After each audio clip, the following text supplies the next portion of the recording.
స్వరాలంకృతికి స్వాగతం. మా తాతగారి పేరు శ్రీ పిడపర్తి వెంకట సోమయాజులు గారు. ఆయన కాకినాడ పిఆర్ కాలేజీలో లెక్కల మాస్టర్గా పనిచేసి రిటైర్ అయ్యారు. అక్కడ ఆయన ఎంతో మంచి టీచర్గా కూడా పేరు పొందారు. అంతేకాకుండా ఆయన ఖగోళ శాస్త్రంలో ఎంతో రీసెర్చ్ చేసి ఎన్నో ఆర్టికల్స్ వివిధ పత్రికలకి రాశారు.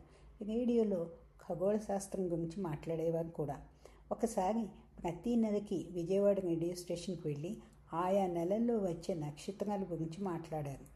ఇలా ఆయన రాసే ఆర్టికల్స్ గురించి ఇదివరకే ఒకసారి నేను మీకు చెప్పాను.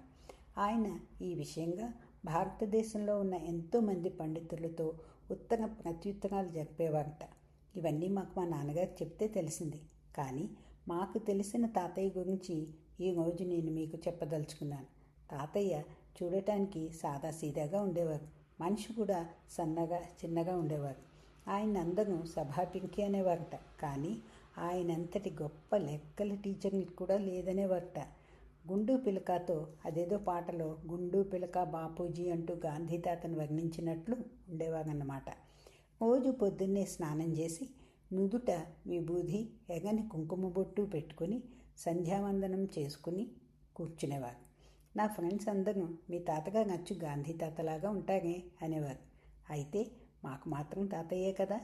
స్కూల్ నుంచి వచ్చాక ఇంగ్లీష్లో కానీ లెక్కల్లో కానీ సందేహాలుంటే చక్కగా చెప్పేవారు. మేము ఏదైనా ఒక లెక్క రావట్లేదని అడిగితే పక్కన కూర్చోబెట్టుకుని ముందు మమ్మల్ని ఆ లెక్క పైకి చదవమనేవారు. ఆ తర్వాత ఒక్కొక్క ప్రశ్న వేస్తూ మా చేతి సమాధానాలు చెప్పిస్తూ అయితే ఏం చేయాలో చెప్పు అంటూ మొత్తం అంతా మా చేతే చెప్పించేసేవారు. ఇంగ్లీష్ గ్రామర్ కూడా ఎంత చక్కగా వివరించి చెప్పేవారంటే అరటిపండు వలిచి నోట్లో పెట్టినట్టే. సాయంత్రం 5 గంటలకల్లా దానవేపేట పార్కుకి వెళ్ళేవారు. అక్కడ 1-2 గంటలు కూర్చుని ఇంటికి వచ్చేవారు. మేము పార్కులో ఆడుకోవడానికి వెళ్ళేవాళ్ళం. తాతయ్యని పార్కులో చూసి నేను మా చెల్లి వెళ్ళి తాతయ్యని పావలా అడిగేవాళ్ళం. దాంతో మేమిద్దరం పిడత కింద పప్పు కొనుక్కుని తినేవాళ్ళం. ఇంటికి వచ్చాక సాయంత్రం 7 గంటలకల్లా రాత్రి భోజనం పెట్టేది అమ్మ. రాత్రి భోజనం అయ్యాక తాతయ్య ఇంటి బయట మెట్ల మీద కూర్చుంటే మేమంతా ఆయన చుట్టూ చేరేవాళ్ళం. మాకందరికీ తాతయ్య రోజుకొక కథ చెప్పేవారు. అవి రామాయణ భారత భాగవతాల నుండో పంచతంత్ర కథలో లేక భక్తపోతన గురించో లేకపోతే శ్రీనాథ కవి గురించో అలా ఎన్నో రకాలుగా కథలు చెప్పేవారు. తాతయ్య అప్పుడప్పుడు సోమేశ్వరం వెళ్తూ ఉండేవారు. మధ్యలో ఎప్పుడైనా బాబాయ్ దగ్గరికి వెళ్తూ ఉండేవారు. ఎక్కడికి వెళ్ళినా ఆయన చేతిలో ఉండేది ఒక సంచి.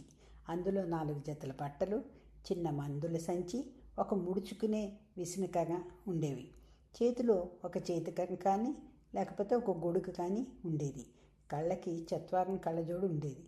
80 ఏళ్ళు దాటేసరికి ఆ చత్వారం కూడా పోయి కళ్ళజోడు లేకుండానే చదివేసేవారు. పొద్దున్న సాయంత్రం రేడియోలో వార్తలు వినడం ఆయనకి చాలా ఇష్టం. తప్పక వినేవారు. రోజు పేపర్ చదివేవారు. అనుకోకుండా ఉన్నట్టుండి చెప్పకుండా బస్సు ఎక్కి సోమేశ్వరమో లేకపోతే బాబాయ్ దగ్గరకు వెళ్ళిపోయేవారు. ఇంకా వయసు వచ్చాక నాన్న అలా చెప్పకుండా వెళ్ళవద్దని తాతయ్యకి గట్టిగా చెప్పారు. తాతయ్యతో ఎక్కువ టైం గడపమని నాన్న నాకు మా చెల్లికి చెప్పారు. అందుకని మధ్యాహ్నం భోజనం అయ్యాక మేమిద్దరం తాతయ్యతో పేకాట ఆడేవాళ్ళం. చిన్న పిల్లాడిలా మాతో పంతాలాడుతూ ఆడేవారు.